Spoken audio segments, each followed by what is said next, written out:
Highly accomplished professional with a master's degree in developmental disabilities, possessing proven expertise in direct support, applied behavioral analysis, transition planning, and crisis management. She's a passionate advocate for individuals with autism. Danielle has a strong track record of providing compassionate, individualized support for individuals across her lifespan.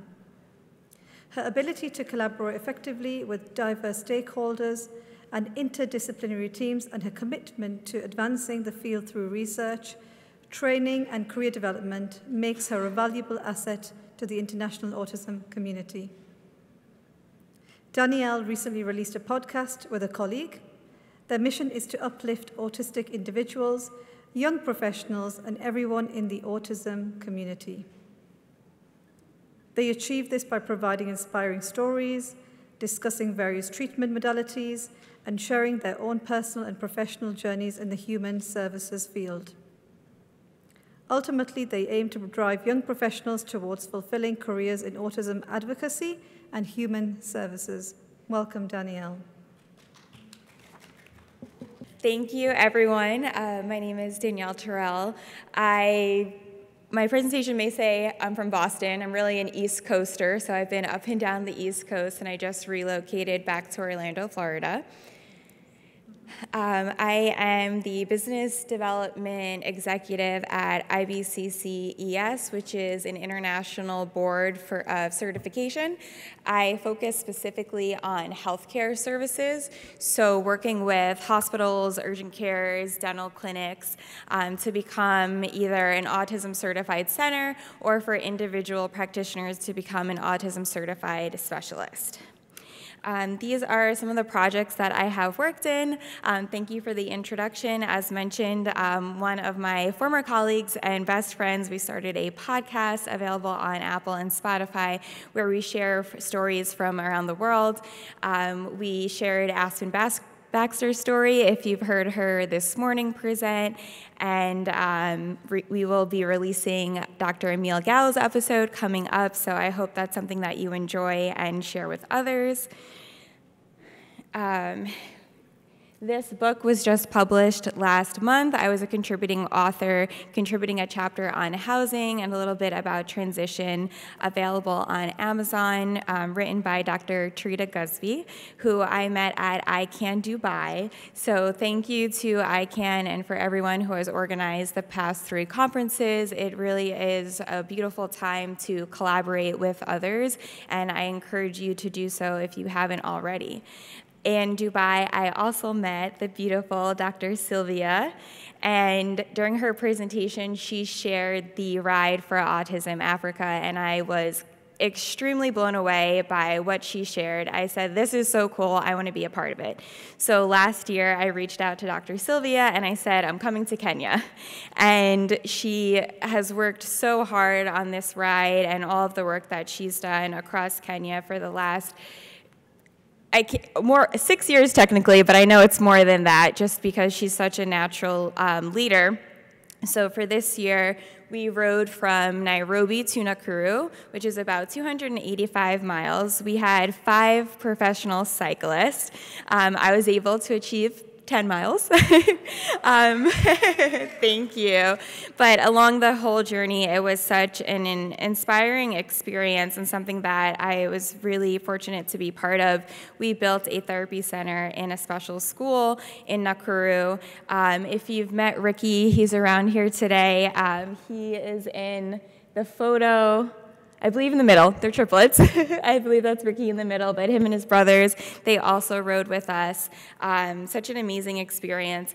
And the reason why I've traveled the last few years is not just because I love travel, but because of the work that I do. It's truly inspiring, and I don't know about anyone else in this room, but since January 20th, about 12 p.m., I've been extremely exhausted in this country.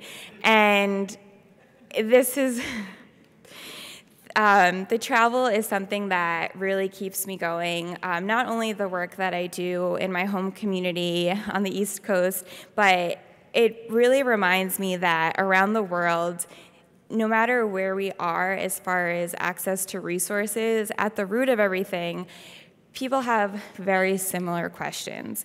I interviewed a speech therapist in Kenya. She's 25 years old. She told me about when she was growing up, she really wasn't familiar with individuals with autism, and she fell into the career. She absolutely loves it. There's only 12 speech therapists in Kenya, but a lot of her story I've heard before. I've heard from friends and colleagues and neighbors. We don't have enough doctors that are specially trained. There's not enough staff. So these stories are something that we really need to continue sharing. There's Ricky. Let me go back to the slide. So these are the stories that we need to continue to share every single day, not just this month alone, but really turning acceptance into action. If it's happening here, it's happening everywhere. Right after I returned from Kenya, I flew up to DC for the Disability Policy Seminar. I thought, what better time than now to go to the Hill and really learn about what's going on, continuing to educate myself with policy, with Medicaid, and a lot of other things that the current administration is proposing. So again, just continue to speak up, continue to share your story. You never know who you're sitting next to. Someone earlier mentioned, odds are there's someone that you know that knows someone either directly or through someone else that we can share our stories with and advocate for, and just sometimes just be there and be next to someone, and you don't have to say anything at all. It's about community, and I encourage everyone to continue to come together to look for those trusted resources like the ARC of the United States, your local chapter if you're in the United States, and find out what's going on and how you can be part of such an amazing movement. So the title of my presentation is Unwritten, a Transition Story. If anyone in here has ever heard the song by Natasha Bedingfield, Unwritten, I am unwritten, can't read my mind, I'm undefined, I'm just beginning, the pen's in my hand, ending unplanned. Staring at the blank page before you, open up the dirty window, let the sun illuminate the words that you cannot find. Reach for something in the distance, so close, you can almost taste it. Your story is your story. It is beautiful. No one else can define your life besides you. When I was in India last summer, I met a young lady. Her name is Siri. She is a non-speaking autistic individual, and throughout her life, she was discredited because of her diagnosis. Her teachers just assumed that she wasn't capable of learning much, so they taught her life skills, which is great, but that was it. She is now attending college in California and doing amazing work. Her family introduced the letterboard to her a few years ago, and that's how she started communicating, and she's just continuing to flourish. So it's stories like that are just so inspiring, and I hope it encourages you and your community to never give up. So a lifetime of possibilities. In my experience, I've worked with children, early intervention services, all the way through geriatric care and older adults. And there's so many important transitions throughout the different stages of life and important things that we need to pay attention to. I created a timeline of autism in the United States. If anyone has seen the documentary In a Different Key, it's a wonderful documentary that came out in, I believe, 2023, the story of Donald Triplett, who was the first person in the United States diagnosed with autism. Willowbrook State School, I added this in because our history is very important to understand. I've worked with a couple individuals who survived U.S. institutions, and it's something that's really important. 1988, Rain Man. I'm sure we've all heard of this movie. The reason why I always bring up Rain Man is to address that the main character didn't know he had a brother until his father passed away. And one of the reasons behind that is because his brother lived in an institution. And a lot of times, families would send their loved ones away, maybe because their doctor recommended it, or whatever their story was, and then doors were closed. Stories weren't shared, and awareness was almost non-existent. And again, going back to our current administration in the United States, autism isn't new. We are not experiencing an epidemic. We are experiencing increased awareness, increased acceptance. Social media, I can connect with people from all around the world and see autistic faces. This is nothing new. This is a community, and we're opening up doors, we're sharing our stories. And then, recently updated, but in 2023, 1 in 36, and the CDC, based on 14 different states in Puerto Rico, released 1 in 31. So we look at the media often to understand things about society. There is implicit and explicit roles on television and film. We've talked about this on the Autism Knows No Borders podcast, and we have some of our global autism community members here today. So again, these are important conversations that I encourage us to have more of. Books that are written from the female perspective, books that are written from the parent perspective. And again, this is the slide that I just explained, the story of Rain Man and a quote from the movie when the last time Raymond saw his brother. Updated media also shows us that we have more autistic voices behind the development of films and movies. Recently, Carl the Collector, a cartoon that was released on PBS, Dr. Stephen Shore reviewed the film and helped contributing to the writing to really make it authentic. Dr. Carrie Magro was a consultant on Jane Wants a Boyfriend, and there was also autistic consultants and an autistic actor in the movie Ezra that I believe came out last year. Travel is becoming more accessible. Again, there's a lot of transitions with travel that we need to consider, whether we're traveling internationally, domestically. There's some great advancements that we're seeing all around the world in travel, and there's a lot of great resources out there for anyone that's looking for some travel accommodations or to learn a little more about autism in travel. I flew Emirates for the first time. I was very excited on my way to Kenya for the 6th annual ride, and Emirates has announced that they are striving to become the first autism-certified airline. So in my long flight, I decided, well, I should interview all the flight attendants and maybe sneak up to first class. So this was a quote from one of the supervisors. Pardon me, I did spell Seychelles wrong. That is not how you spell the name of the country. But it's not only helping me on the job, it's helping me in my personal life as well. This was her reflection to her experience with the certification. I learned we can create connections with anyone who is autistic. The first connection is the way we make them feel safe and comfortable. So with the transition to adulthood, under the IEP, individuals who receive an IEP have an entitlement to transition services and transition planning. It can start as early as 14. Some schools look at it around 16, but again, it is an entitlement, and it's something that families and individuals can advocate for during their IEP meetings.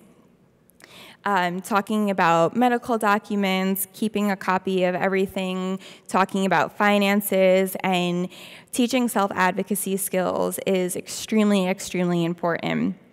And depending on the state that you're in, whether someone's in school until 21 or 22, know that is part of a student's right, and they don't have to leave at age 18 or the 12th grade.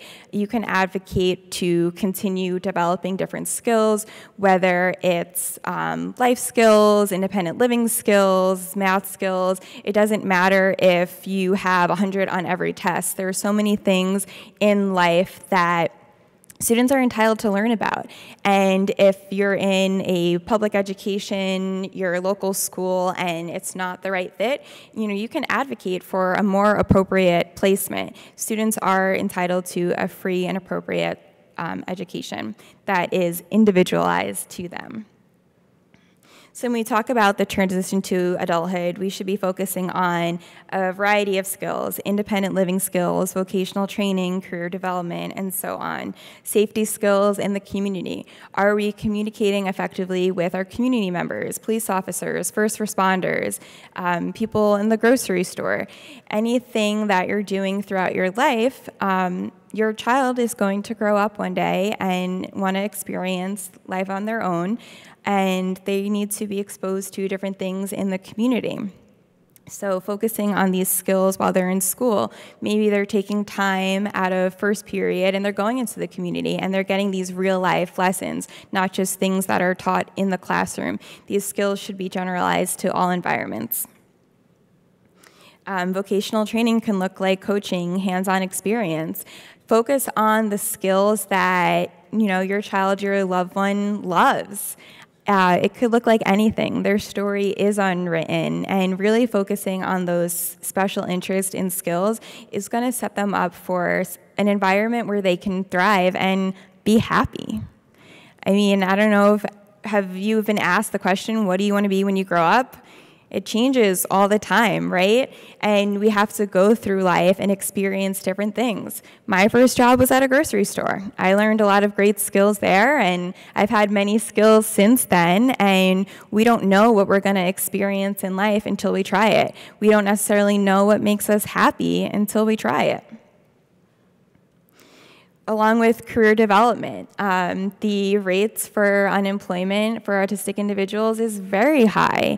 And again, we need to get into the community and connect with employers, and are there reasonable accommodations in the workplace? Are there opportunities for development? Are there peer mentors, coaches that people can work with as they're transitioning into a new career?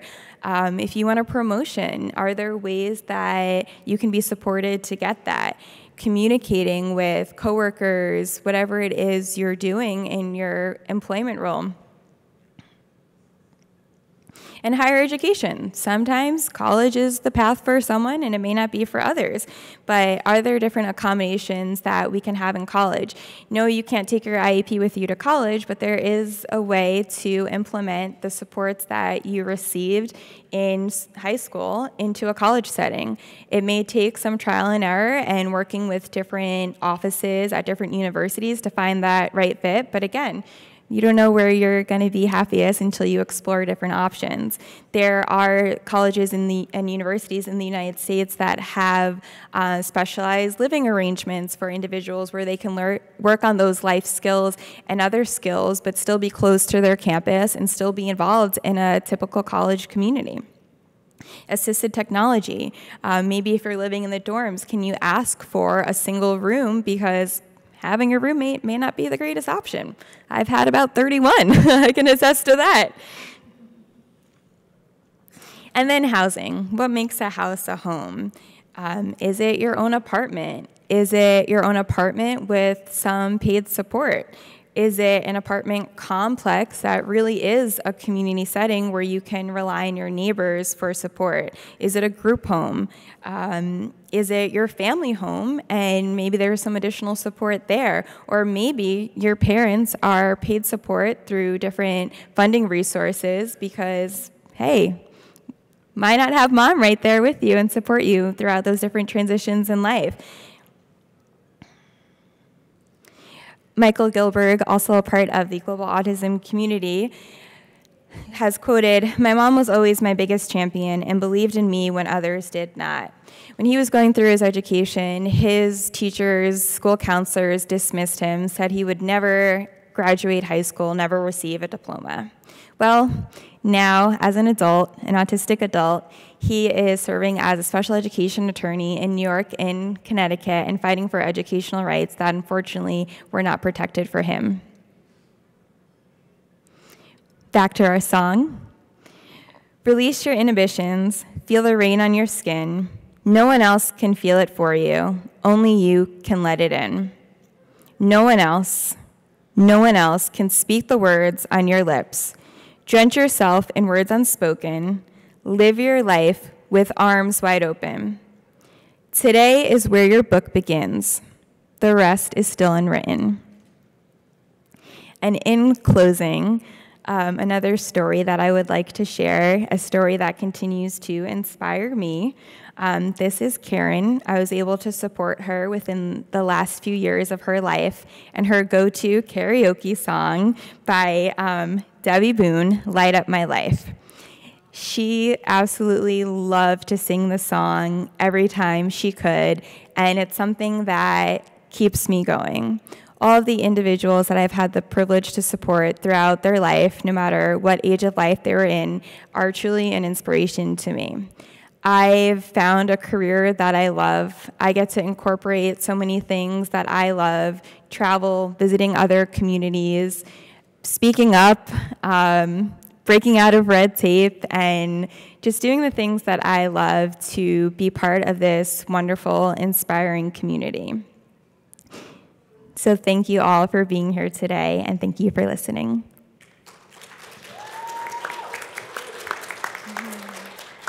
Any questions?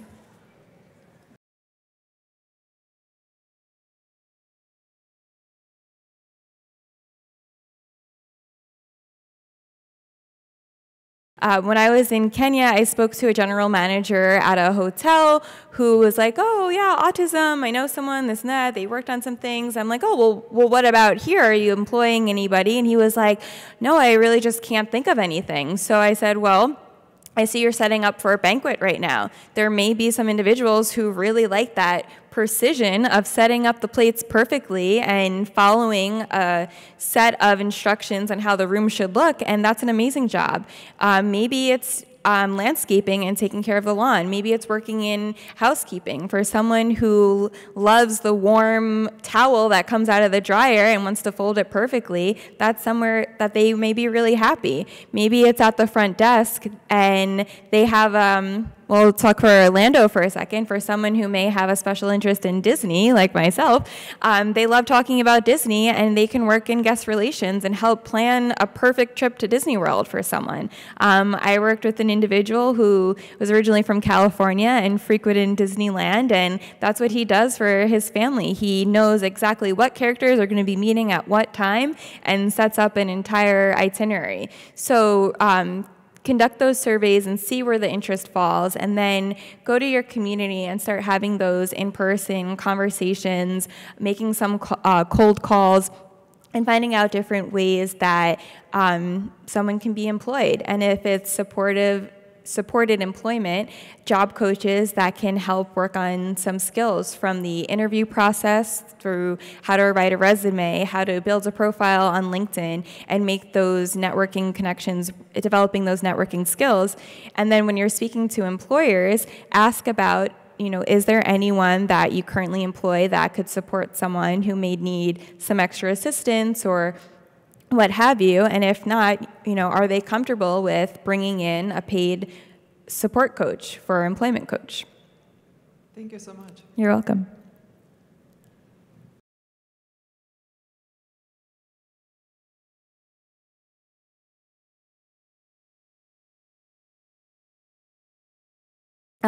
When it comes to money, most of the time, reasonable accommodations cost nothing. So again, providing that education on what reasonable accommodations could look like. Is it changing some of the lights? That might reduce your electricity bill. Is it putting in a partition or cubicles?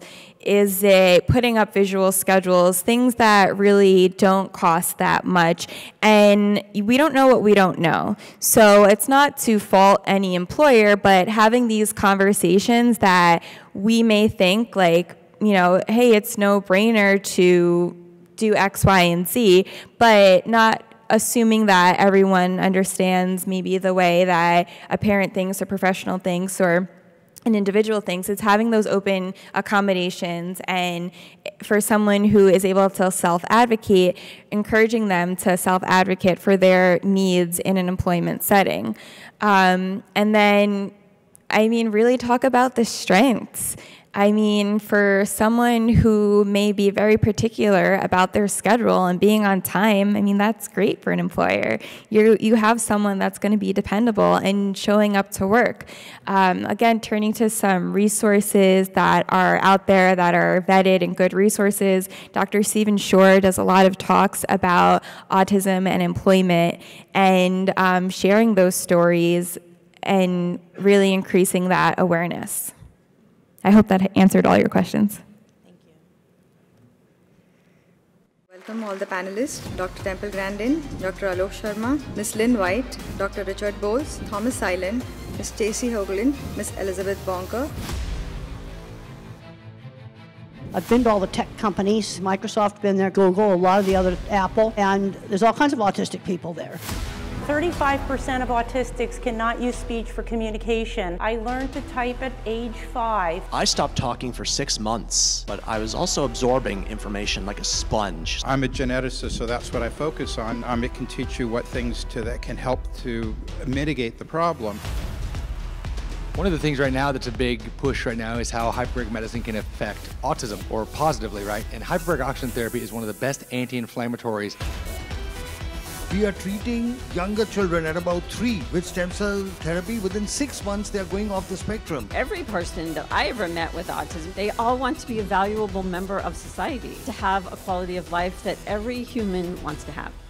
This is going to be a very unique panel discussion. I mean, we've got such distinguished people here coming from different backgrounds, different specialities, different age groups, different everything. This is an open discussion. It's open questions for all of you.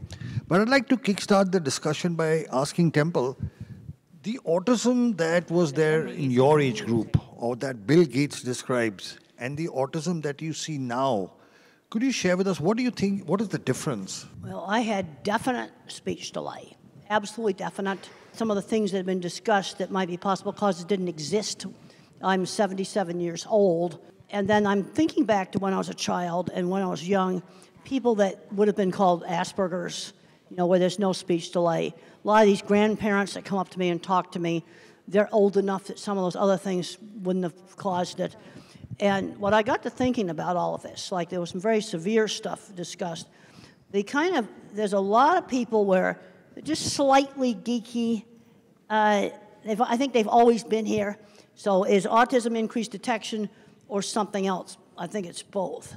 And I think on this real mild end, some of the people I worked with in these shops, they wouldn't have had speech delay, but they would have been taking shop classes. And I think all the screen time has made a lot of stuff worse. But then you get into remains nonverbal. That's very severe. Regression at age 13. Then you have the kids that regress at age 3. Some of those kids, are those different? That needs to all be looked at really carefully. It was interesting in the genetics talk, it said genetics, but then in some trigger. But there were plenty of people from my generation that would have been the Asperger type, where there's, and I know that's not used anymore, no speech delay. My father was probably one of them. He also had allergies, and then we both have eczema and skin rashes. I have Meniere's disease that I managed to get into remission. That's autoimmune. I think we need to separate it out, the Asperger type from much more severe, where there's a lot of other things wrong with them. And now I do know in my generation there's always been kids that were just labeled mentally retarded. Yeah, now those have always been around too. But I think we need to be looking into all of these things. And I'm recommending let's limit the screen time. I was very happy to see a little 3-year-old glued to the window of the plane last night. We were coming in when it was dark and all the lights were on. Not glued to a phone. A lot less screen time, a lot going back to some 1950s, just teaching some basic social skills. And then the ones that are slightly geeky are going to do a lot better. Because these grandparents I talked to all had jobs, decent jobs. They managed to keep them. But where it helped was with relationships, getting a diagnosis. And it probably would have helped my father. I'm almost positive he was on the spectrum. No speech delay. That's maybe a very different thing than some of this much more severe stuff. And the first thing I want to do is take the data and like divide it, start doing some categories, like a multivariate analysis on the data, to see how it breaks out into categories. And there's all the discussion about Kennedy. Well, we both might be right. You see, on one part of the spectrum, I think it may be just increased detection, but some of this more severe stuff, some of these other factors may be involved. If I may. Oh, and I'm what I like to call a zennial. I have Generation X's work ethic and millennials' tech savviness. I was born during the Star Wars years, like late 1983. I just aged myself there. But I also see some of the development of how autism has appeared over the years. For instance, when I was first diagnosed, or even before I was diagnosed, I stopped talking for 6 months when I was about 2 years old. But I was also absorbing information like a sponge. So when I finally spoke again, I was ready to wring that sponge out. I could read, write, spell, rearrange magnetized letters on the refrigerator into words. I would rewind Sesame Street over and over again, my favorite parts of movies. We've really come a long way since thinking that Dustin Hoffman and Rain Man is the definition of autism, or at least that's what they had to work with back then. You didn't need to have an intellectual disability, mental retardation, whatever you want to call it. In the mid-90s, that was when diagnostic criteria changed, and I was officially diagnosed then with mild autism. Yes, the term Asperger's syndrome was thrown out there, but my formal diagnosis was mild autism. Back in the 80s, you had to have speech delay to be autistic. 6 months of non-speaking, that was considered a speech delay, so I fit the bill more or less officially, but it was also really an eye-opener. So, so that explains why I rewind videos, why I do what I do. So having knowledge of that diagnosis, understanding how it came to be, and what I'm going to do about it. This is the hand I've been dealt. I don't want to change in the sense that if you were to say there's a cure for autism, you want it? I'm saying no, because I am who I am, and I wouldn't be who I am without autism. And like I said, belief in yourself. Mm-hmm. In your own time and space. Well, so this is an open discussion. Anybody can jump in. So, Taita, do you want to talk about some of your work? Sure, I'm happy to. So just to give you a quick overview, as you kind of probably heard from me, I'm a pediatrician. I have cerebral palsy, was born in 28-weeker, 18 surgeries later. Here I sit by the grace of God as a pediatrician and a hyperbaric medicine physician. But one of the things that I do, I run a facility all across the United States and abroad doing hyperbaric medicine for special needs individuals, for both children and adults. I've treated all indications for hyperbaric oxygen therapy, the 17 that are approved in the US, and over 65 internationally. One of the things right now that's a big push right now is how hyperbaric medicine can affect autism, or positively, right? And hyperbaric oxygen therapy is one of the best anti-inflammatories out there available, better than prednisones, better than anything else like that. The big key, before I go into a little bit more, I'll take 2 minutes, it's important to note that correct type of hyperbaric chamber is necessary, right? As the president of the American College of Hyperbaric Medicine and a key opinion leader in that space, it's making sure that we don't have a lot of these soft shells and the misunderstanding of how to use hyperbaric medicine safely and effectively. But the bottom line is it does work because you're mobilizing stem cells through nitric oxide pathways, and you're able to see when you use hyperbaric oxygen therapy, it addresses... You're saying the soft shells don't work? I'm saying that a lot of them aren't as effective. Yes, ma'am. I think that there's a safety effort there. They're not covered by the FDA.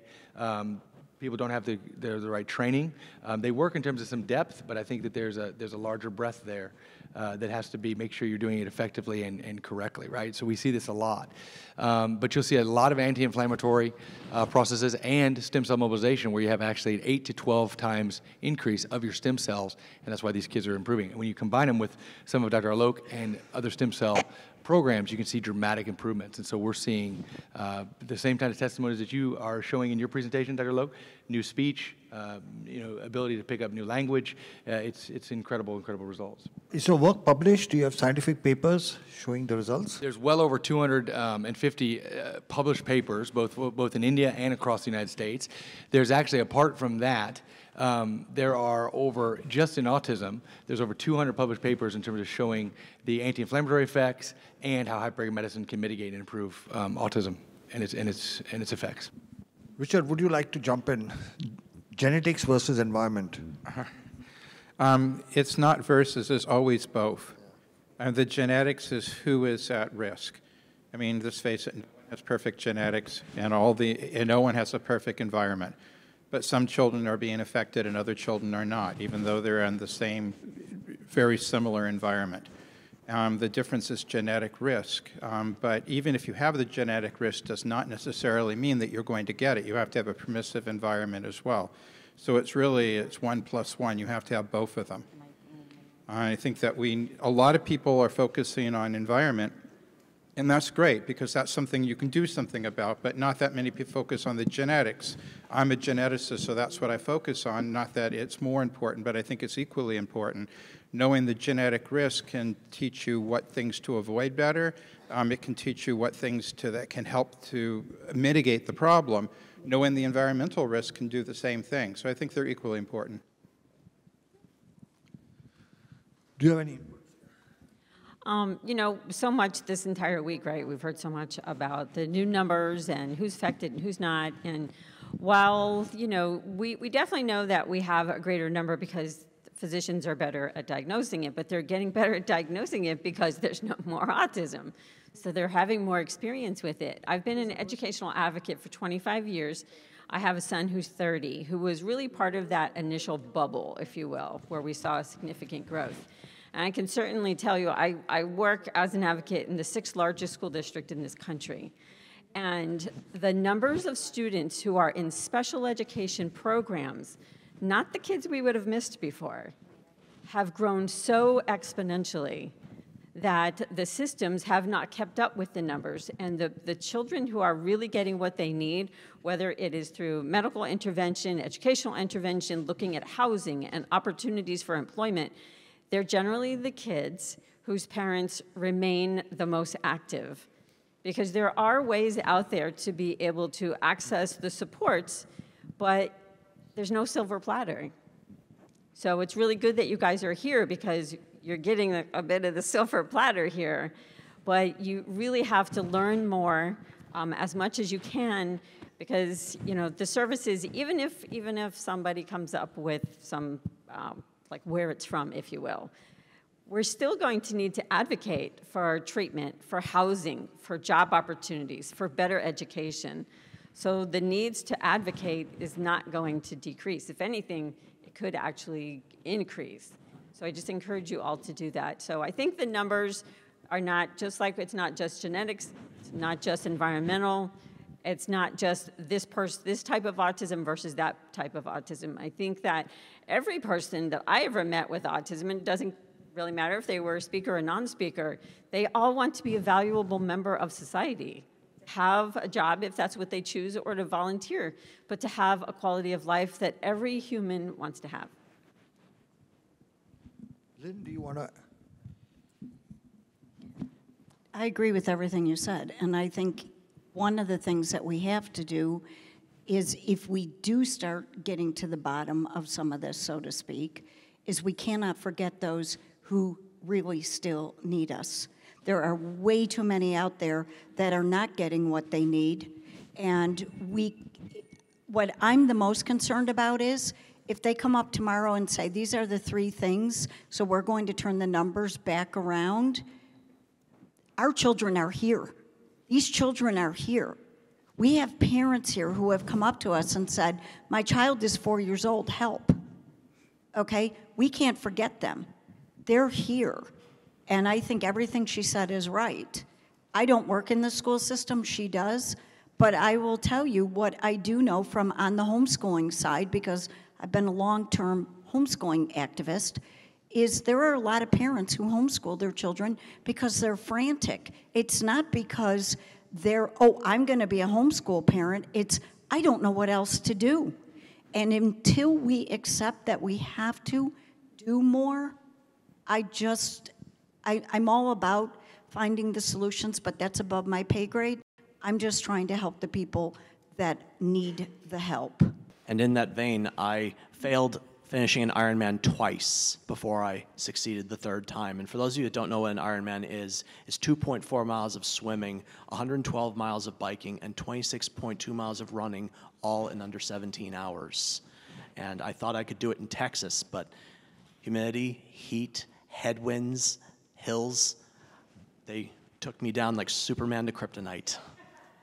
I attempted it again in Des Moines, Iowa. Got the same or similar conditions. Also, I didn't have the right equipment. I realized I really had to invest not just in money like a new watch and better bike, but also putting in the time.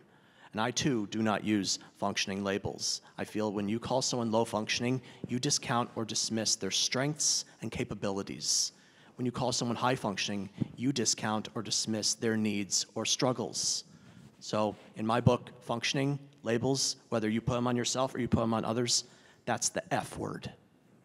Don't use it. Temple, I'm asking you. Yeah.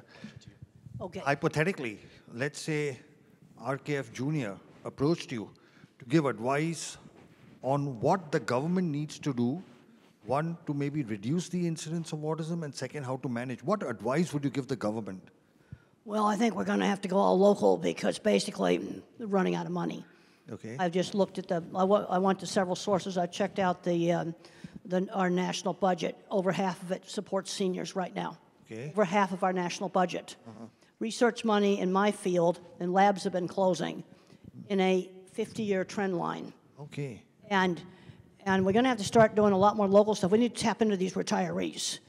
With the early intervention that we're not getting. We're 2-year wait lists, totally terrible. And I was happy to find some people I talked to at lunch where they're doing some of this for retirees. Some of these people are 20 years younger than me. They need to be working with these 3-year-olds. That's what we're going to need to do. Tap into retirees to teach an art class, teach a music class, teach a whole lot of different things. You know, I read an article the other day that cruises in golf are not all what they're cracked up to be. That was in one of the papers. We're going to have to get into the local sources. Also, over the years, I've changed my terminology. I have old publications that say high and low functioning. I can't change that. Okay. But my new publications, I'll call them nonverbal or non-speaking. Remain nonverbal, don't speak. Got rid of high and low functioning. Some of the older stuff, some of the activists got after me. Now, sometimes I think they can go overboard on all this jargon and things like this. Exactly, yeah. Because I just like to figure out really practical things. Okay, like the really nice lady right here was telling me, I like to give you an example of the kind of problem solving that I like to do. And when she was alone, she feels really scared because she's helpless. And I said, well, let's find a way for you to call somebody on a phone. Well, it has to be auditory. So we're going to just teach Siri that is one person, is another person, and then you just call on a speakerphone. You don't have to buy expensive stuff. I think they could be done with existing equipment. That's a simple thing to do. Okay, different buttons on the wheelchair that won't work. Okay, well then we don't use that. There's so many simple things. I remember one time watching a wonderful video a guy presented that showed a kid somewhere in Africa got one of those Blade Runner legs, got a pair of them. And he was just so happy out there stomping in the mud puddles. And something like that makes a lot more sense than a fancy electronic leg that's going to just break. Okay. It's also something they could probably make in local shops. You see, this is where a visual thinker sees solutions to problems. You see, that idea for that phone thing, that is a car phone. You say, now call so-and-so. Well, we just got to make those little abrupt sounds. Why am I picking out those sounds? Because I don't want it accidentally going off all the time. It has to be something that you do very deliberately that will make it call somebody. And I just think that stuff up. I mean, that's what visual thinkers do. I heard a solution to a problem. I also saw car phone in a car, too. The activists got all over some parent group that's called Profound Autism. And these are the people who need 24/7 care. You know where I've seen some of the best 24/7 care for really severe? Some faith-based groups. I've actually seen some very, very good programs. Benjamin's Hopes in Michigan, Brookwood in Texas. It's all private money. So some of the best programming I've seen for, I don't know what you want to call them, but these are the people that need 24/7 care. And they grow up into adults and the parents can't take care of them for the rest of their lives. You know, that's just examples of some things I've seen that really worked well. We need more of that kind of stuff.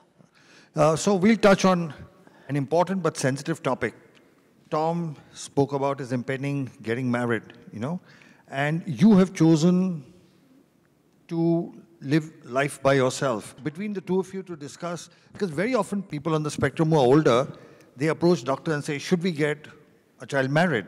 What would be your advice? Oh, there's been some very successful marriages. And the wife runs the business. No, seriously. There's been some very successful marriages. I know 2 computer programmers that got together. That's been very successful. They're both on the spectrum. And you know what they did for their engagement dinner?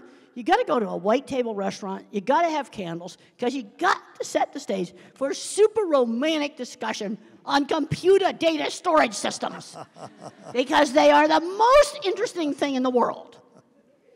And 2 chemists got together. Oh, okay. Yeah, there's been, you know, some of these you intend to have nonverbal autistic kids. Yeah, there's a place for getting married. I had one parent come to me and said, my son's doing great. He got married, bought a house, going just great. If my book helped somebody to do that, I think that's really a good thing. No, they should get to do all the things that regular people do. You know, some of them have got kids. That's been successful. I'm a problem solver. And I think I figured out a way for you to get a phone that you can use. They'll call 2 or 3, maybe at least 2 numbers. Because I'd be anxious too if I was you and I was all by myself. So, Tom, your views? For my part, as far as marriage goes, there was a time I thought I wouldn't get married. And I was in a relationship with a woman on the autism spectrum, but it didn't work out.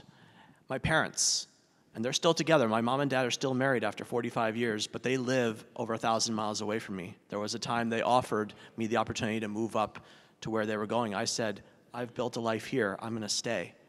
So actually, my parents, as much as I love them, being out of the equation actually helped me blossom. Yeah. I see we have some agreement. And Rosetta, she had to step out to check on an order of hers, but we had met in person 6 years ago at an event, kind of like this one. So we knew each other in person, face to face, stayed in touch online. During the pandemic, she moved to Virginia. That's where she hails from. I was in California. Then I was doing the Ironman in Maryland, the one I finished. And before that, I said, I'd like to meet you again. So we made arrangements after I finished the Ironman to meet, and we decided to get married, and we're getting married in September. And there are people in my life, unfortunately, that are thinking this would never happen. And now that it is, they are struck. Don't you think that woman is the most gorgeous woman out there, crown or not? And for someone with autism, and she's not on the autism spectrum, but I am able to make our relationship work. We have our struggles, as any couple does, but we believe that it's going to work out. And statistically speaking, only about 7% of people with autism ever get married, and even fewer stay married. So we have some resistance, some difficult spots, but our love matters. And I really wish she was here to hear me say that. I would like to add, although that's very good, because as a pediatrician and as a person with a disability myself, I have a wife, 3 kids. One, we also adopted a special needs daughter who has Netherton syndrome from wound care side. We won't get into all that. But the point is, I'm sure you guys are familiar with the term ableism, right? A lot of times a neurotypical individual is going to say, well, back in the old days, I wanted to go to the movies. Well, we didn't want to invite Tyler because he couldn't walk up into the stairs, right? So they were trying to save my feelings because they didn't want me to fall down the stairs, for example, when really I just wanted to be invited to the movies, let's say. So the point of all this I'm making is you just got to look outside the box and allow, there's a lot of blessings. We're all handicapped.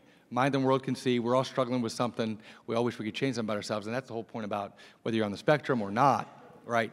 But I think it has very much, we have to combat ableism in this country. Going back to what I would say to RFK, if it was for me or for anybody else with a disability, is when we lose value in people, we start to fail. And I think that that's where the slip is, even though maybe some of his comments, in his mind, he was actually trying to help. I want to believe that, right? He was talking about the severe autism where they're never going to get married. I mean, I see these kids. So do you, Dr. Sharma. So do you, the occupational therapist. That's a real thing that we deal with, and these parents are looking for hope. So I don't want to say that by any means he's inherently evil, but it's a crass comment, and realizing and finding people's value and how they navigate the world. And people that are non-speaking, if they're in a job, know the difference between real work and stupid little busy work. And the other place where I've seen some really great programs is when the chairman or the president of a company has a child with a disability. I've forgotten the name of the man that did the warehouses at the Walgreens pharmacy, the distribution warehouses. He changed the computers so you didn't have to read, and the crews with the intellectual disabilities did better than the so-called regular people working in these warehouses. You see where the top does it. I went and I visited a plant in Mexico that actually had a very good program. There was a guy there that had, he said we had a boardroom meeting, and he said, well, I have Asperger's, and I now support my family. I support my sick grandmother. He was very proud of that. They put boxes together. Well, they had a marble stair in their corporate office. 3 people carried the wheelchair upstairs. It sort of was just the attitude of doing it in the middle of Mexico. Again, an owner of a company that has a child with a severe disability makes stuff like this happen. So about 35% of autistics cannot use speech for communication. These non-speakers can learn to type. I learned to type at age 5. It's never too late to teach a non-speaker to type. With typing, we can be educated and live productive lives. Please read to your children. They understand what you are saying. You are teaching them to read. There are now thousands of typers around the world graduating from college. You need to work on these body issues. Thank you to all the doctors. You cannot learn if you feel terrible. Regulation issues affect so many of us. We are working on getting non-speakers out of fight or flight. Communication and regulation for all. You can do this, parents. We appreciate all you do for us, even if we can't say the words. Non-speakers suffer in silence. Please use Communication for All to teach them to type free of charge. We have stencil sets to give you so you can give your child a voice, and we have them over here for after the presentation. First come, first serve, we want to give them away. C4A Academy is our program of instructional videos. You can do it. We are all human beings who want to connect. We don't want to be left alone. Take us out to museums and for walks in nature. You can learn from parents who have walked the path and autistics who live the life. Non-speakers have a motor disorder, not a cognitive one. We want to have relationships of all kinds. We are just like you. Look beyond our differences. Please believe your children have gifts for the world. The world will be a better place when all non-speakers can communicate and share their gifts. There are more than 30 million non-speakers in the world and only a few thousand typers. Please join our mission to change this. Most non-speakers are diagnosed with intellectual disability, and we have a motor disorder. Don't believe the IQ tests. We need to learn to type to show you what we know. Giving an iPad with a picture exchange system is not enough. We need 26 letters to express ourselves and be educated. Please watch the Spellers movie on YouTube. It will show you how typing changes lives from hopeless to hopeful. Profound autism conflates non-speaking with intellectual disability wrongly. Non-speaking doesn't equal non-thinking. Teach them to type.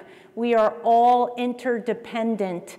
I was extremely self-injurious and have great empathy.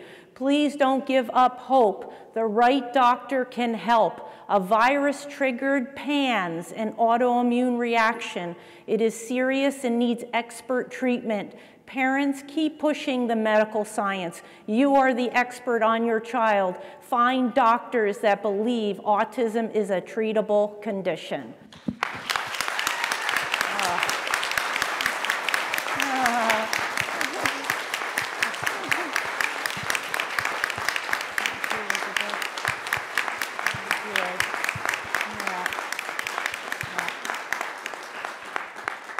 This question is for Dr. Bolts. This is about the supplements that you had shared earlier. Is there a protocol to wean off the clients or patients who are using them, or is it more like a lifelong usage of these items? I think that depends on why the supplements are started in the first place. If they're started because you want to improve your concentration and focus a bit, and then you do it on your own or go to an environment in which that's not necessary, then you can decrease it. But for the most part, autism was present at conception, at least the genetic component of it, and the neurological part was present in very early life. And most people continue these supplements for a long time. I do want to mention one thing that from earlier is that when we're talking about autism, we're talking about an extremely wide spectrum. And on one side, you have the billionaires, and obviously they are employed and they are getting married, and they are thinking of themselves as neuro-unique and not disabled, and that's very, very valid, and they are actually offering a tremendous amount for society. And on the other end of the spectrum, as a pediatrician, I see people that have very severe intellectual disability, who have abilities of a 3-year-old when they're intellectually while they're an adult. Maybe they can't even walk very well, maybe they have seizures, maybe they have serious problems as well. And those are also with autism. And those people are not going to get married and are not going to be employed. And then there's everything in between. There's a tremendous spectrum. And so it's really hard to talk about everything on the same spectrum with the same answer. I can't stress enough how much people underestimate the autism population. Yep. We are overlooked, we are undervalued, and unfortunately we believe what we are told, sometimes too much. When we're told we can't do something, we internalize it, we believe it, and we stick with that. It took a lot of me to get out of my own way and realize I don't have to listen to the haters. I'm going to do more with my life, and look where I'm going. Well, one of the things the projects that were shown in the HBO movie I did in the 70s, and I wanted to prove I wasn't stupid. That was a huge motivation for me, as a lot of people, since I couldn't do higher math, thought I was absolutely stupid and I wouldn't be able to do anything. And then I discovered these other people out there that owned machine shops, couldn't do higher math either, and were on the autism spectrum, and they had really good businesses and 20 patents. That made my day when I discovered them. How would you respond to people with autism or their family members who participate in self-isolation because of the maybe fear of judgment of going into the community, and what you would say maybe to inspire them to go into the community more and participate in the community more? Well, Mother always had me out in the community, and she had a very good sense of how she could stretch me and the things that I'd be capable of doing. Like, for example, when we went to my grandmother's house for Sunday dinner, for my exercise, I was allowed to play Beat the Elevator, and I could run up 5 flights of stairs before the elevator got there, and that would kind of run the energy out of me. And the other thing they did is I only had to sit at the family table for 20 minutes. Then I could ask to be excused, but if dessert wasn't served, I didn't get any. So if I wanted dessert, I had to stay. You see, she always put some choice in there, but she had a very good sense of how much to stretch me. And she realized that big, noisy crowds were sometimes a problem. But I'm concerned that some moms just totally overprotect. They can't let go to let their kid do the most innocent things, like while you're pumping gas in the car, have the kid run in and buy some milk at the store. And I had one mom says, I don't have the guts to do that. You see, this is where the moms just can't let go at all, and they're doing everything for the child, and the kid's not learning anything. And I have a book called The Loving Push, and that was aimed at, getting these moms to get them out gradually doing things. You see, I've seen huge problems with everything being done for them, and they're not learning any skills. And we had a rule that it had to be on the list. So as soon as I knew how to write, I'd put things on the list, and I would help with grocery shopping. I'd go and get things on the list, put them in the basket. I was learning that at a very young age. Yes, and you do Walmart, for example. That's one of our big stores. when it's not so busy. In California, where I live, I don't know if they do it here in Florida or other places, there are certain reduced sensory hours. Like you can go in between like 7, 8 a.m., less lighting, less people, a lot more better shopping experience. But I've written a book, Come to Life, Your Guide to Self-Discovery, to address gang out there. Life doesn't come to you, my friends. It's up to you to come to life. Are we keeping our kids out from out there? And also in addressing the naysayers, the people that might be holding us back in a sense. That's in my book, My Glass is Full. And these are available for sale. Is in neuro needs, I mean, we have some people with autism that work for us, and they are in positions in which their abilities are perfect for their job. They are better than a neurotypical person at that job, because we know that they can do that, and we know autism. We just need to get the word out that these people have certain abilities that allow them to do things better than other people, that it's not charity, that employers will want to hire them, and they'll want to give them a good wage. We think that, I mean, this is what Dr. Grandin was talking about, is the way of fixing things and pictures and everything, is that they have abilities that other people don't have. We just need to get that word out. We wouldn't have any computers without all the people in the tech industry. And I've given talks there, and half those programmers are on the spectrum. Yeah, I've been to those companies. I've sat in their fancy restaurant, watched all the nerds come in. We need the skills. See, that's the thing. At one end of the spectrum, and you've got Steve Jobs and Bill Gates. Bill Gates is official now. He's on the spectrum. And he's had a very successful business. Another thing, both me and Bill Gates were taught that you give back. That was something we were both taught. I have put 23 graduate students through school paying for their masters and their PhDs. That's what I've done with the book money and speaking engagement money. And Bill Gates said you get huge amounts of money going into healthcare. We were both brought up in an era where you give back, which it's been really eye-opening for me to read his book, because so much of how we were brought up was very, very similar.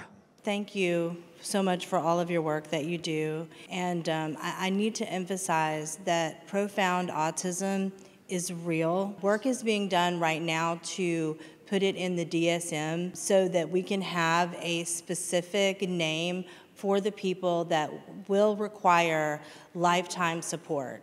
And as much as, of course, we want our kids to continue to grow and to thrive and to be as independent as possible, it's very important to recognize that for some people, they are not going to be independent.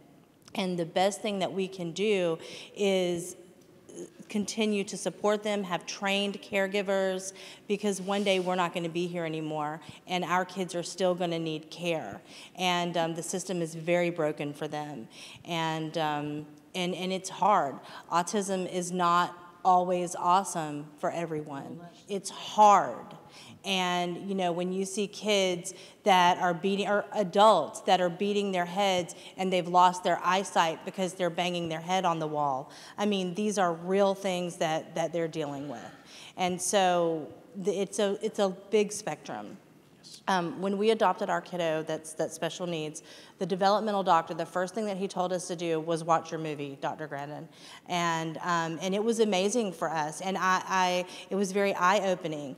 And the encouragement was there for him, and we are still encouraging our kiddo, but he's almost 20 years old, and he still can't use the bathroom by himself, not completely independent. He can't brush his teeth by himself, and that's a goal that he worked on the entire time that he was in school. So we have to recognize that, you know, he's not going to get married. He's not going to be able to live the same life that my other kids can live. He's not going to be able to drive a car. But any improvement that he can make towards being independent, we're going to continue to push him. I mean, he's still in therapy. He just got on a horse 2 weeks ago. We were shocked about that. We never thought he would get on the horse. We thought he's going to go and brush the hair of the horse and just be there. But no, he did. And so that improvement that he made, I mean, we're thrilled, and we're going to continue to do that. But we also have to prepare him and his brothers and sisters that, you know, he's going to need care after we're gone. So I just wanted to say that remember, and I appreciate everybody's positivity, but remember that for some people, they have kids and family members with profound autism that are going to need lifetime care. I totally agree with you. I totally agree with you. In my talks, one of the things I talk about all the time is we're going from Einstein that somebody is going to need, you know, constant care, 24/7 care. You see, this is one of the problems. And it's such a big spectrum, all with the same word on it. And I totally agree with you. And every talk I do, I make a point of, some of the activists attack the term profound autism. And I'm not the one who's attacking it. People that have the loudest voice are putting in the input, but the people that can't speak and their caregivers, God bless them, are tired. I mean, it's all you can do to pay the bills and take care of a person, change adult diapers, emergency room visits. Nobody wants to babysit, so you can forget, like, going places. It's hard. So those people are left out of the research and the statistics. And so it's important for us as the autism community as a whole to remember that 27%. Okay, now I'm very interested in the 27%. That's profound autistics. Okay, where that figure came from. Just from my experience, I'm pretty sure that's correct. I was just at the Profound Autism Summit last week in Boston, and that was the figures that they gave, and I trust But them. I've seen parents just completely stressed out. I remember one respite program they had in Texas, and the family was so stressed out, they just put the music on in their air-conditioned car and just laid there for 4 hours. That was how stressed out they were. 4 hours of respite, and this is very different than somebody like me or somebody like Bill Gates. It's a totally different thing. And then you have some that are kind of medium that may not be totally independent, but they can do a lot of life skills. It's such a big spectrum. I really believe that what we need more people that care, more people that don't have autism, that care, like teenagers and, like you said, seniors, that can help parents, that are trained, that there just needs to be more compassion in our society, and I feel like that should be a part of the message that the autism community is putting out there. Well, the other problem we got was certain advocacy, autism community, they attacked me, they've called me ableist, they've called me bad things. You know, some of it, they just put so much venom out there, right, that you're not actually getting things done. One of the things that 25 years, you gotta remember I'm 25 years in the construction industry, and I have found that it affects how I think about things. You have to build things and solve problems and not just talk about it. You gotta do stuff, you gotta get projects done, you gotta make them work.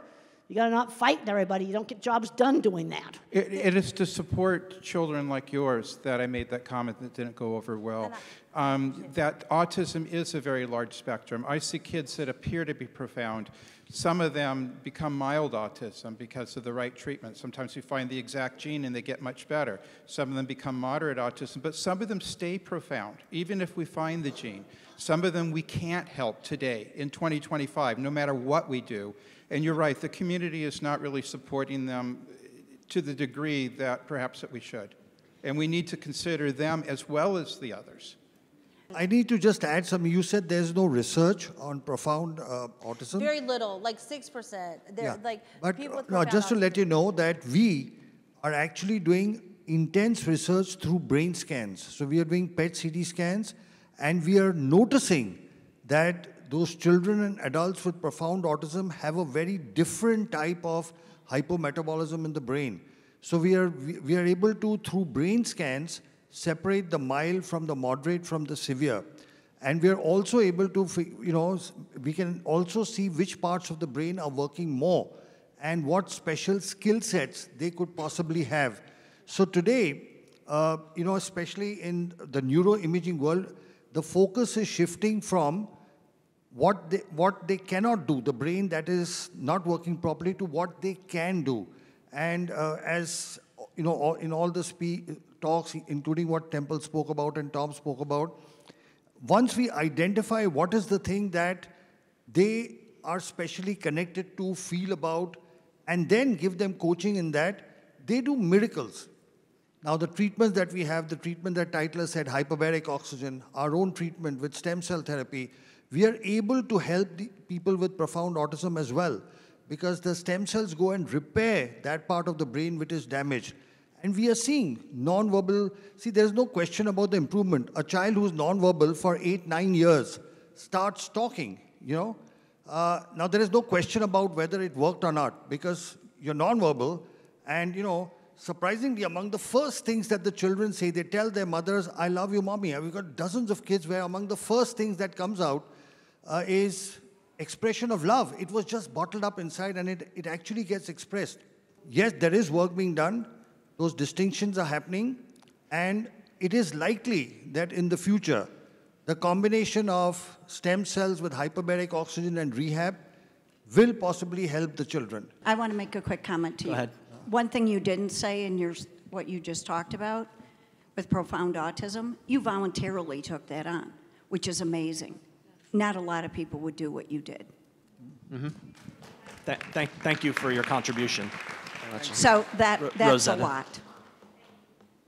You're on, Rosetta. Yeah. We are here because we're together, right? Because we love one another. We're talking about autism.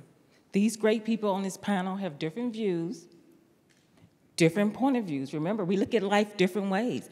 Each person brings something great to the table.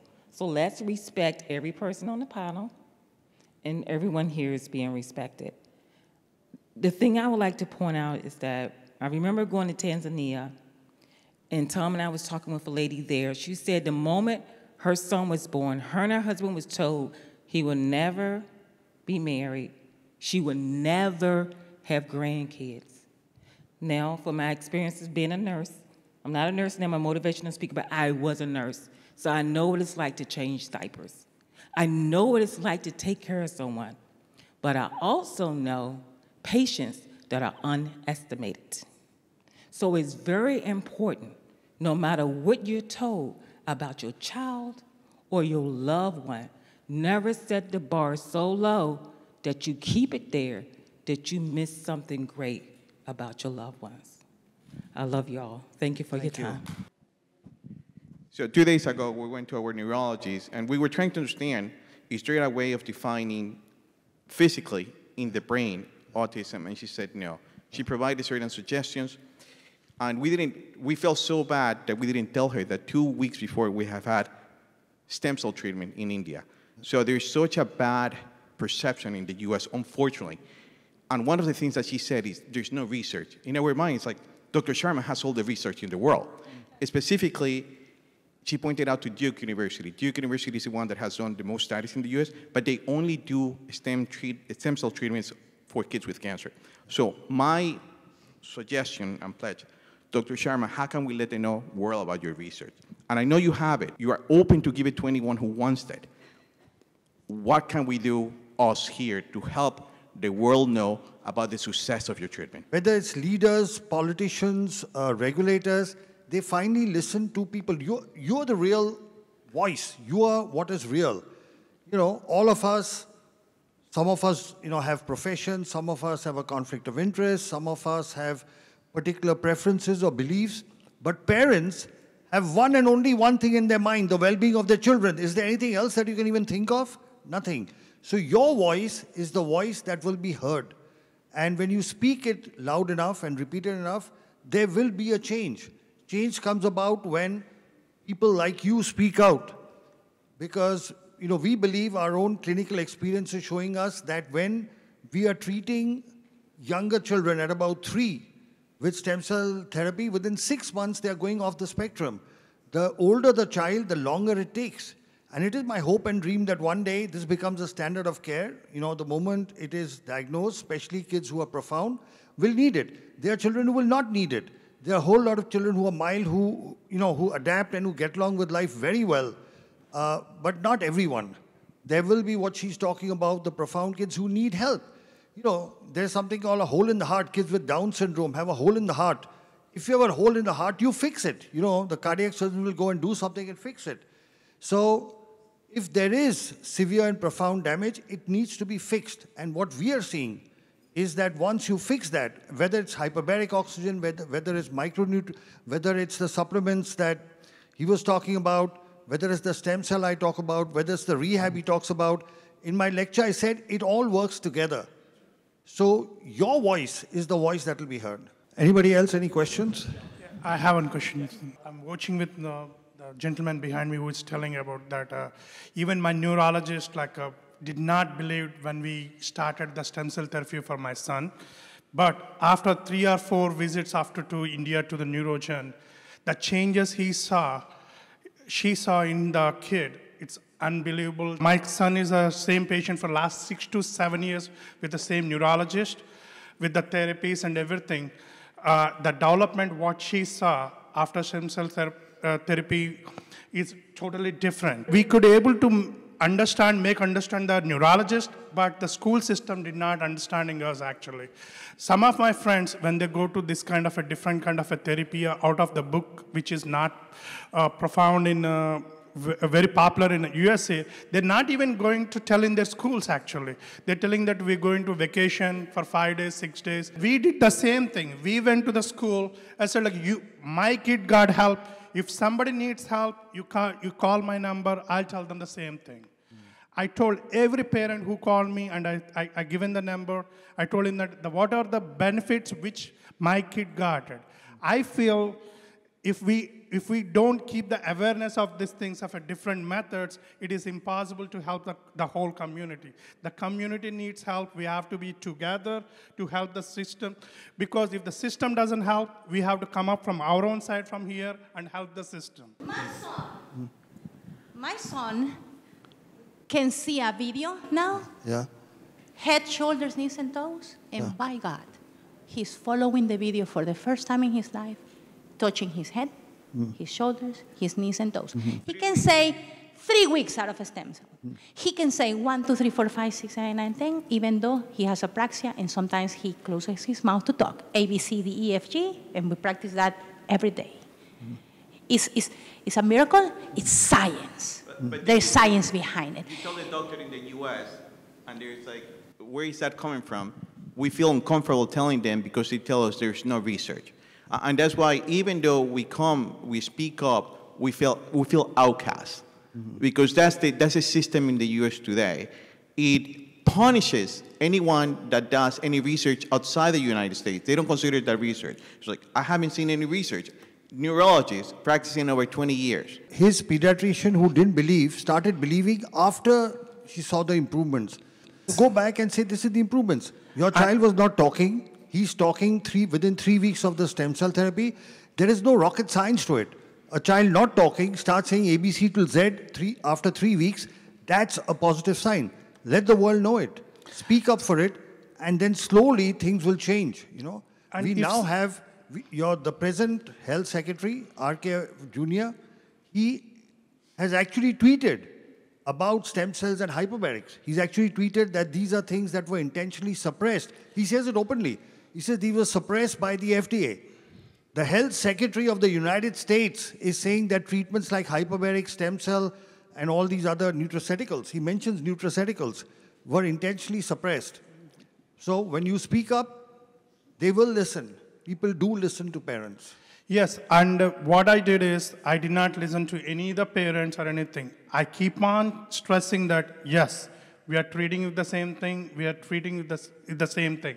We will be integrating with the other therapies, yes, but we're not going to leave that. If you think it is not helping, it is your opinion, but not my opinion. I'll do the good thing what my kid needs. I'll stand up for my kid. The gentleman had a question. What does the solution look like? Can come from a place of curiosity and discovery rather than who's using language itself. Ask for more discovery about why they were guided in language that way. And maybe, just maybe, instead of just seeing a lot of trees in Kansas during the 30s Dust Bowl trying to survive, maybe we use discovery, we have curiosity with all the groups to bring ourselves into one big collective force that can leverage the impact the world is missing. Thank you. I think the one big thing, and I'm going to get this lady too, is I'm in Melbourne, for example. The grassroots you hear about, it's finding somewhere locally that believes, and that's where it starts with tremendous experience. And Dr. Sharma and I have worked together in hyperbarics for years now, right? And I go to India consistently. So you got to find the forward-thinking physicians that collaborate, that are thought thinkers and innovators. But for those of you guys who are out there, for me, Brevard Regional Hyperbaric Center, if you guys are around here locally an hour away, come see me. Those willing and able physicians are very few.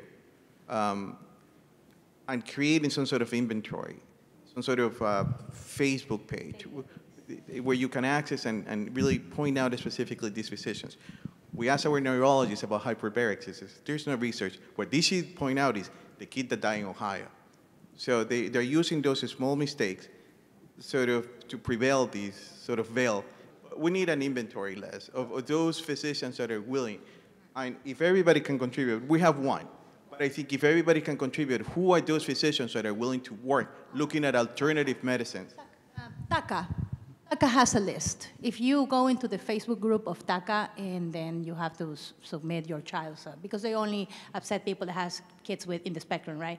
And they do have a file that is always updated with doctors in the United States that are like pandas, and you can find Rossignol and Dr. Fry's names there. Any other questions? Yeah, thank you very much. My name is Masi. I'm from Kenya.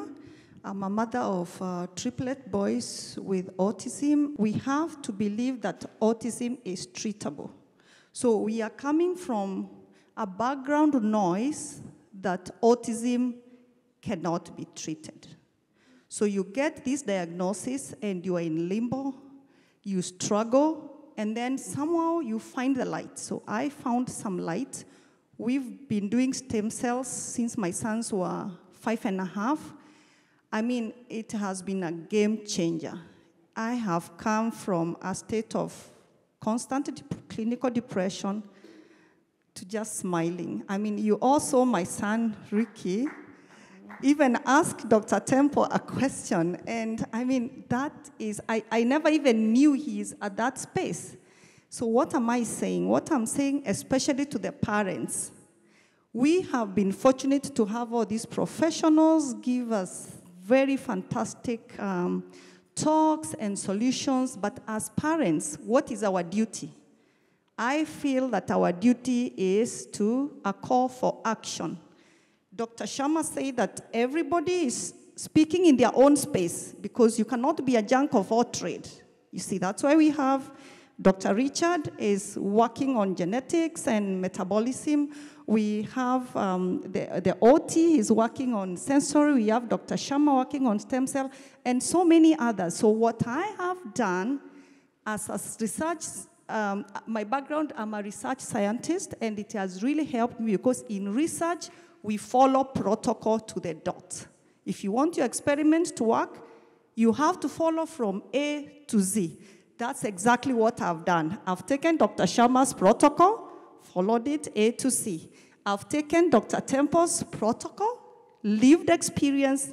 She stresses so much about independence and career. And I can tell you the last 2 years, her words have really shaped the way we are doing intervention for my sons. Right now, my 3 sons can all wash themselves, clean their butts, feed themselves, go to sleep, shower, they can mop the house, they can wash their clothes, brush, and now we are doing outside independence. That's why you see like Ricky is roving all around from hall 1, A, B, C, and asking questions, even I'm not there. Right now, I don't know where he is. He told me, Mom, I want to go and swim. I said, okay. I didn't even know there is a gym in this facility, but last night, Olivia, what did he say? Mom, I'm going to the gym. I asked him, did you carry gym clothes? He said, yes, and he went. So what I'm saying is that let us take what is ours. Their work is research. Let us implement. Let us take everything, not just one thing. It's all about, they have said it's research, and many parents ask me, Mercy, will stem cell work for my children? I'm like, yeah, because it's research. It doesn't know Lenny, it doesn't know your son, it has no face. It's research. Just follow the protocol. You know that stem cell cannot work on its own, work on the diet, metabolism, work on multidisciplinary neurorehabilitation, and definitely be patient. For us, it's been a journey of 8 years. Those who were in Sylvie's talk yesterday morning, they saw my son riding a bicycle, participating in a charity event to raise funds for a school of special needs, and he was actually riding in a crowded highway. I mean, I saw that, and I'm still smitten. I'm still overwhelmed. So please, parents, let's take our mat and walk. Thank you. I wanted to ask Elizabeth what we can do to help you and your mission and the legislation, to have legislation passed in the government. We need to fight to enforce the Americans with Disabilities Act in schools, which is something that she is desperately trying to do for families across the country who, even after they learn how to type, are being denied that accommodation in their schools. So again, there's so many things to do. Thank you for the question. That's only one of many things. But you can go to our website, communication, 4all.org, and we have a take action section. And it'll tell you about what Elizabeth is doing to try to help all those who suffer in silence. Thank you, Elizabeth. Thank you. So we'd like to wind up now. We'll ask each panel member to give a concluding remark. Lynn? I just think that conversations like this are what are needed. We all look at it differently, and that's what makes it right. Because if we all agree with each other all the time, the world would be a very boring place. Mm-hmm. And we each have our different needs that don't make anybody less or anybody more. We just all need to work together. And I want to say this. Meeting Elizabeth was my highlight. She's right. We have to fight. And guess what? Parents, we do know our children. And when we fight for our children, sometimes we take on a role we didn't want to take on, but at the end of the day, we can inspire other parents to fight for their children. Because I've had people say to me, I don't have your personality. I'm not willing to just take somebody on. And I say, you don't have to have my personality. You just need to believe in your child. Mm-hmm. Thank you, please. Welcome to yeah, well, I mean, I think Elizabeth kind of says it all up there. But just to go to what you guys were saying, just real quick for a minute, when my son was little, we got, very quickly, as soon as he got diagnosed, we got into looking at bio treatments. And we did the gluten and casein-free diet. And when I took him back, because I don't know, I guess I had this thought in my head, because they keep wanting you to come back, like they're going to say something different. And so I took him back like the next year to that same neurologist. And he's like, wow, what are you doing? He looks pretty good. Like, what's happening? And I was like, well, I have him on this diet. And he's making all this tremendous progress. The doctor said to me, the neurologist, it was a neurologist, a pediatric neurologist, he said, shooting darts in the dark. And I said, hand me the dart. And so, you know, you take people's as much information as you can. You talk to people who have, you know, who are experts in the field, and then you make the best decision you can for your family. Some of us physicians, like myself, have been around for a while, and we've been treating autism successfully for 30 years, and you're right, the institutions still don't believe that it works. I'm trying to publish as much as I can. It's a drop in the bucket for what we need. A lot of people are doing the same. The parents need to fight. Hopefully we have an administration now that is listening. At least now they are. Maybe they'll make a difference. With autism increasing so incredibly rapidly, this is going to become a societal suicide mission if we don't immediately get off the tracks and do something about it now and take care of all the kids along the way. Thank you. No one tells your story better than you do. And too many of us are struggling to tell it. When you find your voice and use it, that's when your life transforms for the better and other people's lives transform for the better. So go out there and do what needs to be done. Some of us have more work to do than others. We have come a long way, but we have a very long way to go. And I'm not much of a gardener, but I think every one of us is like a flower, and we might bloom later in life. Certain circumstances promote or stop our growth. Find the place where you can not only survive, but thrive. That's why I finished my first in Maryland. No heat, no humidity, no headwinds, no hills. I did it. You can find the place you can survive and thrive too. Go get it. Final thoughts?